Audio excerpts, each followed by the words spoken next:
একটা মেয়ে 4-5টা ছেলের সাথে কথা বলতেছে, প্রেম করতেছে, আর এসব কিছু জেনেও একটা ছেলে তাকে পাগলের মতো এখনো ভালোবাসতেছে আর তার জন্যই অপেক্ষা করতেছে যে সে কোনোদিন ফিরে আসবে বা সে ভালো হয়ে যাবে। এই গল্পটা শোনার পরে ভাবতেছিলাম যে মানুষ কতটা বোকা হলে এরকম একটা ভালোবাসা মানুষকে দূরে ঠেলে দেয়। আসলে সত্যিকার অর্থে মেয়েরাও এই কথাটা মানে।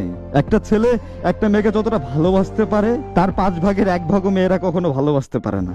ছেলেরা প্রচন্ড পরিমাণে ভালোবাসতে জানে, আর যাকে ভালোবাসে জীবনের সবটুকু তার জন্য উজাড় করে দেয়।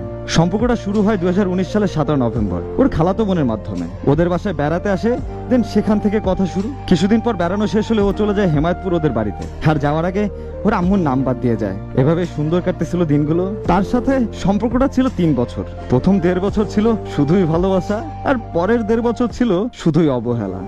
ঝগড়া, ব্লক, আনব্লক এসবই কেটে গেল 1.5 বছর। সুখের সময়টা খুব তাড়াতাড়ি হারিয়ে যায়। 1.5 বছর সব সুন্দরই ছিল, তারপর থেকে সবকিছু আস্তে আস্তে করে চেঞ্জ। যে মানুষটাকে আমি চিনতাম সেই মানুষটা ক্রমশ এমন একজন মানুষ রূপান্তরিত হয়ে গেল যেটা আমি কখনো কল্পনাতেও ভাবি নাই।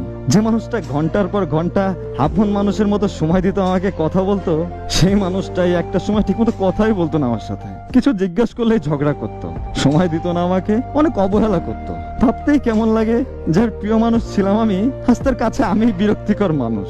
খোঁজ নিয়ে জানতে পারলাম ওদের এলাকার কিছু ছেলে ওকে পছন্দ করে, আর ও তাদের সাথে ফেসবুকে কথাও বলে। আর আমি এটা নিয়ে অনেকবার ওকে বারণও করছি, অনেক ঝগড়াও করছি এসব নিয়ে। আর আমি বারবার ওকে বুঝাইতাম, তবুও সে আমাকে না জানায় অনেক ছেলের সাথে কথা বলতো।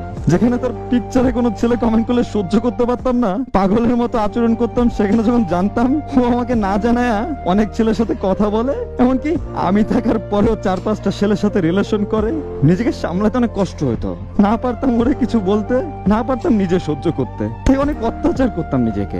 আমি এসব কিছু জেনেও সবসময় ওকে বুঝাইতাম, বলতাম দেখো তোমাকে আমি অনেক ভালোবাসি, এইসব কইরো না। তবুও সে এইগুলাই করতো। আর আমি অনেক কষ্ট পাওয়ার পরে ভাবতাম তাকে ছাড়া আমি বাঁচবো কিভাবে, তাকে তো আমি অনেক ভালোবাসি। আমাকে অনেক অপমান করতো, অনেক বাজে কথা বলতো, তবু সবকিছু না নীরবে সহ্য করে নিতাম, শুধু একটু ভালোবাসা পাওয়ার অপেক্ষায়। 2021 সালে যে কতবার ওর ব্লগ খাইছি হিসাব নাই। ওর সাথে কথা না হলেই নিজেকে পাগল পাগল মনে হতো জীবনের কিছুই নাই।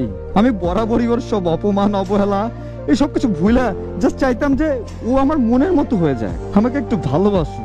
কিন্তু ওর এই বাজে অভ্যাস না কখনোই পরিবর্তন হয় নাই, আর না কখনো আমি করতে পেরেছি। বরং ভালোবাসাটা আজও ঠিক আগের মতোই আছে। সোচ লাগে যে আমি তার মতো কখনো হইতে পারি নাই, বা সে যেমনটা আমাকে দূরে রেখে বিন্দাস লাইফ কাটাচ্ছিল আমি সেটা পারি নাই।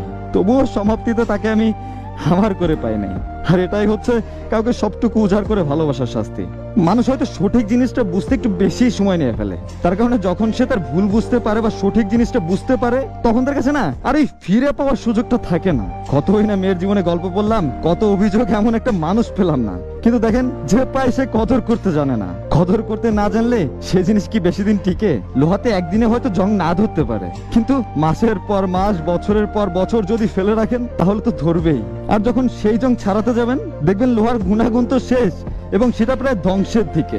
এমন মেয়েগুলোও একটা দিন আফসোস করবে, বিশ্বাস করেন আমার কথাগুলো, তারাও প্রচন্ড পরিমাণে আফসোস করবে, আর আপনার থেকেও বেশি কষ্ট পাবে যেটা সে আপনাকে দিয়েছিল।